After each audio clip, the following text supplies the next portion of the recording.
Hello, good morning, and welcome to this taste challenge. This overnight taste challenge. I have two Kentucky straight whiskey. Sorry, so used to saying Kentucky bourbon. Straight rye whiskeys. This is Old Overholt, originated in Pennsylvania, like it says, born in Pennsylvania, but now owned by James B. Beam Distilling Company, a subsidiary of Suntory Global Spirits. When they bought Old Overholt, and I believe it was 1993. I could be wrong, but I believe it was 1993. They shut down the distillery in Pennsylvania, moved all production to Kentucky. So it went from being a Pennsylvania rye, Kentucky rye, but the brand has existed since 1810. There's the founder, Abraham Overholt. But no longer an independent company, or not even a company, just a brand, as we've learned with so many other products. They start as an independent company and become a brand, like Orville Redenbacher popcorn. He started that popcorn company, and it got big, and then he was elderly anyway when he started it, and he sold it to ConAgra. Now it's no longer a company, but it's simply a brand. And I remember his great grandson went to a local school here, Mandeville Elementary School, back in the 90s, and they had an interview with him on the news saying, "What do you think about your grandfather being Orville Redenbacher, your great grandfather?" He said, "Well, he's just my great grandfather, and he's very nice, and we go see him sometimes." And he was just saying, "I know he has a popcorn company," but that was right around the time that he sold it. So anyway, same thing, Kentucky Fried Chicken was an independent company. And they was also started by a man up in age when he got it going back in the 1930s. He was already in his late 40s. So by the 1970s, he was ready to retire in his 80s, and he sold it to PepsiCo, who owns it today. Well, no, they actually spun it off into an independent brand holder called Yum Brands. And that's the story. But they only sell Pepsi products at any Yum Brands outlet. If you ever notice, KFC, Kentucky Fried Chicken, Pizza Hut, Taco Bell, etc., they only have Pepsi products. And that was part of the deal with making it a separate entity. They have their grips in it. Much like Popeye's chicken, the Copeland family sold it, but they retained the rights to the spices, the spice seasoning, the batter. So they get royalties on that, and so they're still making millions off of that. But anyway, back to this. I don't know if the Overholt family had any kind of connection with getting paid, you know what I'm saying, like residual payments and all since then. I don't know, and it's not really germane to this topic, but it's interesting. Sometimes the history is more interesting than the products. So this is the 2022 to the present edition. I had to buy 3 bottles.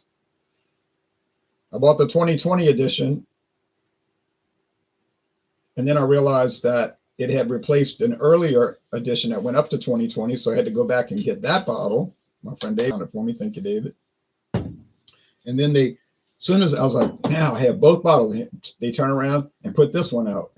So I had to get all 3. I didn't have to, but it was kind of nice to have all 3 variants that came out with less than 3 years.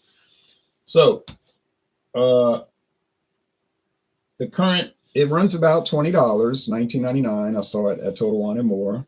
If you get the bottle and bond, it's about $10 more, $8 more. Oh, here's a competitor. Jim Beam Rye. Mine has a cap, but when I show you the website, they're showing a green cap, so they changed that since I bought this last year. This hit the market last year, 2024. It just suddenly hit the market with no announcement, no fanfare, nothing. It was just on the shelves. Runs about $13.50, $13.49. True story. Amazing. And then it had gone down to $11.99, but that price didn't last. Would have been a special. So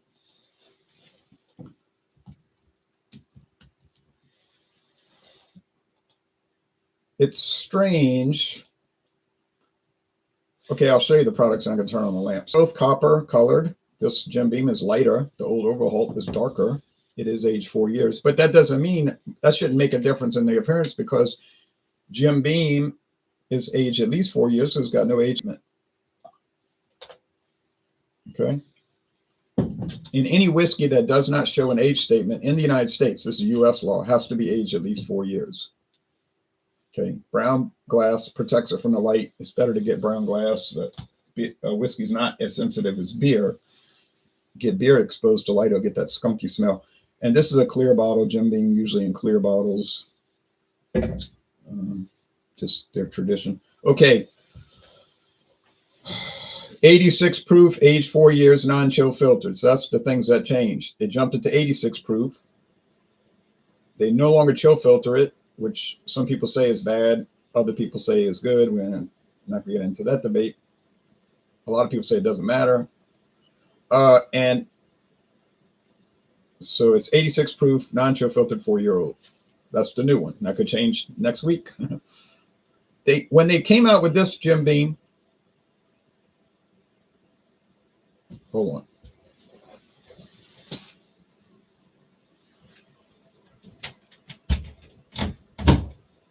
Come on.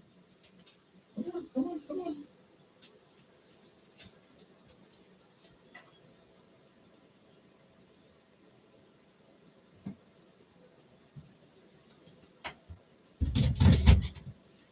Yeah, it'd be too disruptive to have this kitten named Crybaby. That's a good name for her, because that's what she likes to do.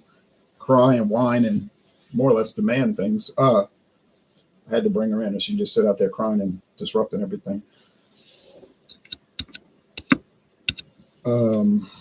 They brought out the white label Jim Beam Rye, just called Jim Beam Rye, Kentucky Straight Rye Whiskey. They quietly discontinued the Jim Beam pre-prohibition rye, which had hit the market in 2015 to a lot of fanfare. You know, they were really promoting it, pushing it.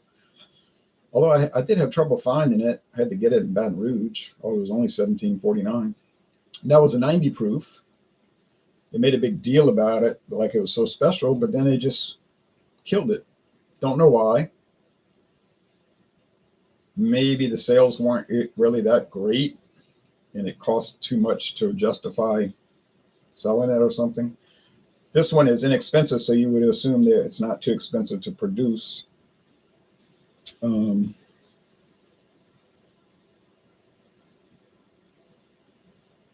trying to get you cleaned up, girl. And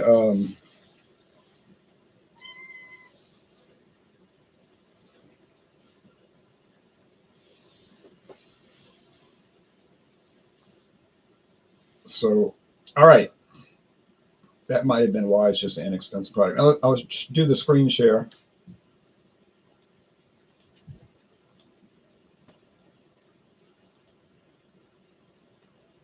First, I'll show the James B. Beam Distilling Company website, which gives a whole list of products. They're different, many of their different, not all, but many of their different brands. Some I've never heard of before. They must be new. You can hit Jim Beam, you can hit Knob Creek, and so forth. But we're going to go down to Old Overholt. There's no separate website for it that I know about. But it shows all the different fancy pants down to the basic. You've got Old Overholt 4, which is one I have. The bottle and bond, around a long time. Now there's a cask strength, aged 12 years. There's a Overholt, which is a much more, it's called Monongahela Mash, much more expensive. You won't find that one for $19.99, I can assure you. Overholt Original, crafted with determination and conviction. The robust Kentucky-style rye flavor of Old Overholt's rich spices and deep, dark fruits. I go with the spices. I don't know about the fruit. True to its roots, Pennsylvania roots. Okay. Maintaining its historical 86 proof. Okay, but then it was 80 proof when I first found this. So I don't know what they're talking about. But let's see. Was that range 186? I believe so. Yeah. But they might have dropped it to 80 and then people complained and they went back to 86, the original setting for it. So 43% alcohol. There you go. And you can read that when you get a chance. Put the link below. Jim Beam Rye, bold taste, spicy flavor, classic. Our old school Jim Beam Rye recipe is marked by warm notes, a spicy kick, and a bite of black pepper, all rounded out by hints of vanilla and oak flavors. So that's confusing. They're kind of alluding. They're showing it's pretty in the middle flavor, except maybe a little fruity and sweet. But they're alluding probably the old recipe that they brought back. And look at the green cap. See that where I put the plus sign? But they're not specifically saying that. Yeah, don't mess with that, okay? I gotta put this back in the drawer. She'll keep fooling with it. Don't mess with it. Come on, man. Come sit right here. You were so comfortable earlier. So is it the old recipe that they just brought back after 9 years? Probably, but I can't say that specifically because I don't know.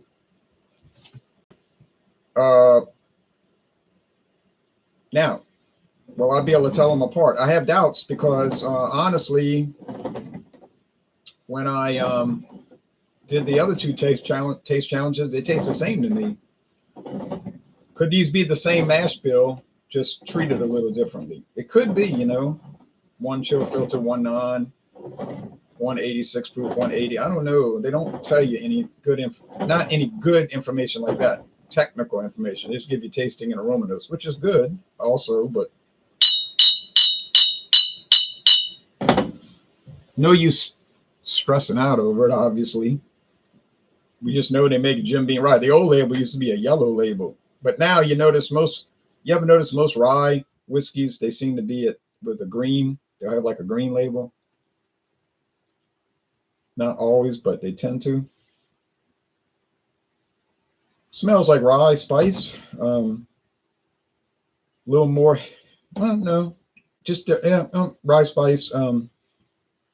This one might be a little brighter spice.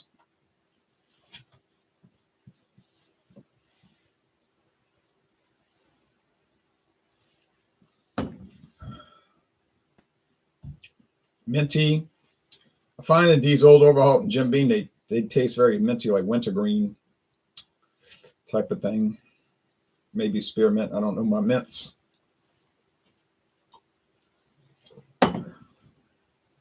Maybe a little stronger. Okay, I think the only thing that's going to tip me off here is the proof, but last night it didn't help me. Last night I did 86 proof versus 80, and I got it mixed up. So I said, hey, why pay $19.99 for this one when you can get this one for $13.49, $6.50 cheaper? The answer is don't pay for it. I mean, I wouldn't, because I can't tell them apart. It could be different for you.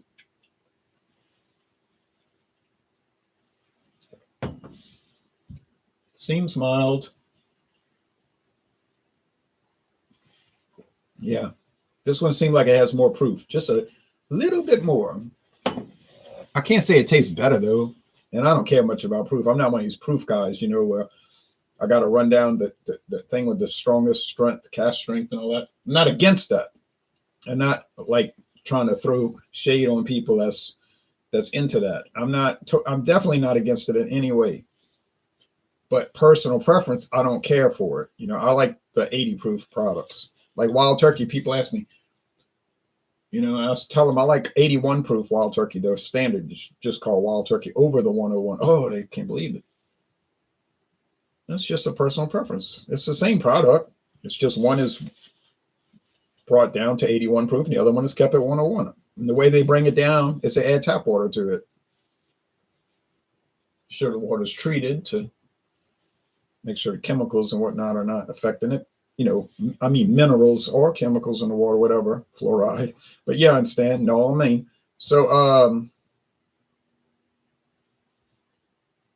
yeah, that's me.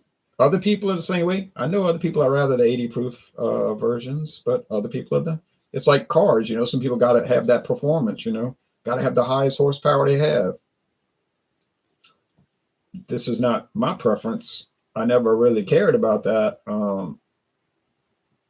When I had Ford Mustangs in the past, I usually bought the ones that were the basic engine, which was fine for me because I wasn't racing cars. You know, I was just driving around town, going to the store like I do now. So, but the whole reason I'm mentioning that is some people confuse personal preference with quality. Now, do some products have a quality issue? Yeah, they don't taste good or they're not so enjoyable and so forth. Okay, that's different. You know, it tastes low quality. Personal preference is not the same. It's just what you prefer. We don't all like the same vegetables. We don't all like the same fruits or the same type of meat and those kind of things. All right. You know, some people have this definitive thinking. You know, they'll say, "Oh, I hate beets. They're terrible." To make a statement like that, beets are terrible. No, beets are a type of vegetable that many people enjoy, including myself, the pickled beets. They might be terrible for you. They're not terrible. Okay. So I'm going to say this is the old Overholt because it seems a little stronger, but I can't say it's better. It is. Okay. So that proof difference gave it away. Now, tomorrow, I plan, Wednesday could be busy. Maybe I'll have to double up. Yeah, I might have to double up today. I could do it later in the afternoon, though. Well, we'll think about it. It's no great need either way. I was going to bring in the Jim Beam pre-prohibition style rye, that the Ballyhood one that was quietly discontinued a year ago. I'm going to put that green label, which I had trouble finding. I had to go to Baton Rouge to get it. Did not make a special trip to Baton Rouge. I just knew I was going to be driving through town. I stopped there and got it. That was 2 years before that got discontinued. I'm going to bring that one in. That's the plan tomorrow. And I think I'll be able to pretty easily tell Jim Beam pre-prohibition rye, and I still have about half the bottle from this Jim Beam. Why? They're both age, no age statement, meaning 4 years or longer. We don't know the exact age, and we don't know the mash bill for that much, for that matter. But the Jim Beam pre-prohibition rye, the green label is in it. Yes, a clear bottle. Is 90 proof. So I think 90 proof versus 80 is going to make a pretty good difference. I think that should clear that up. And then I think it would make sense to bring in another discontinued product, which was shocking when they discontinued Jack Daniel's Tennessee straight rye whiskey. They killed it off last year also. I don't know, maybe there was a rye shortage or a rye problem. I don't know. But they made a big deal out of that one. And then I don't know. I don't think the sales were too good on it. And I knew something was going on when about 3 years ago, Walmart, or 2 years, I lose track, but Walmart had it on sale for $9 even. My friend David called me. Walmart's got it for $9. So I've got almost a whole bottle full. I'm not making a special trip to go get Jack Daniel's Tennessee Rye. I said, but he was like really saying, you ought to get it. You're going to be sorry, which he's right. I would have been sorry. But I said, nah, I'm not worried. But next time I had gone to Walmart, which was like 2 days later, sure enough, they had a bunch of it on the shelf. And it was $9. And they had that bright yellow closeout tag. And I thought, oh, wait, something's going on here. Why would Walmart get rid of it? Well, now we know why, because Jim Beam Jack Daniel's was getting rid of it. So there is no more Jack Daniel's Tennessee Rye in production. Oh, of course, they have some on the shelves, but that'll be an interesting challenge. And then I'll bring in the Sazerac Rye, which I see people paying $50 a bottle. And I told them, I said, in Louisiana, it's $19.99. And that's a common price. And they'll have sales was $18.99. So, but if they can't get it, I guess they can't get it. So they pay a lot for it. But over here, it's just not even celebrated. People buy Sazerac Rye for making cocktails and those kind of things. But to say it's celebrated or a rundown, nah. Because every store's got it on the shelf. It just sits there on the shelf and people buy it to make, well, Sazeracs or a rye or a Manhattan or a rye old fashioned that they have those also. All right. But anyway, or some kind of highball, whatever they want to do with it. I don't know if too many people are buying Sazerac rye to drink neat, but it might be. All right, so the winner, come on. I think the winner is Jim Beam by virtue of the price. Maybe it's not quite as good on the regular, just tasting it even, but it's barely not as good. But when you consider that it's $6.50 cheaper, yeah, it's the winner. So Jim Beam, I would highly recommend it. I would say you should buy it if you want to. I can't get it in my town. I've never seen it here. Certainly never seen it here. I had to buy it at Total Wine and More in Metairie, Louisiana. Don't and look, they're saying on the website it's part of their limited series, limited and they call it limited and something else, limited and special or whatever. So it's probably not going to be seen in every liquor store. Whereas Jim Beam bourbon, every liquor store in America in the world is going to sell that one. Okay, stop. You're scratching me. It's hurting me. So that's it. Video over. Wednesday's taste challenge, like I said, Jim Beam pre-prohibition rye versus this new, maybe old, brought back, but I can't verify it. That's the story. If anybody's got any official information on that, let me know, but I hadn't seen anything out there. All right, bye-bye, everybody. Y'all take care and have a good, safe Tuesday.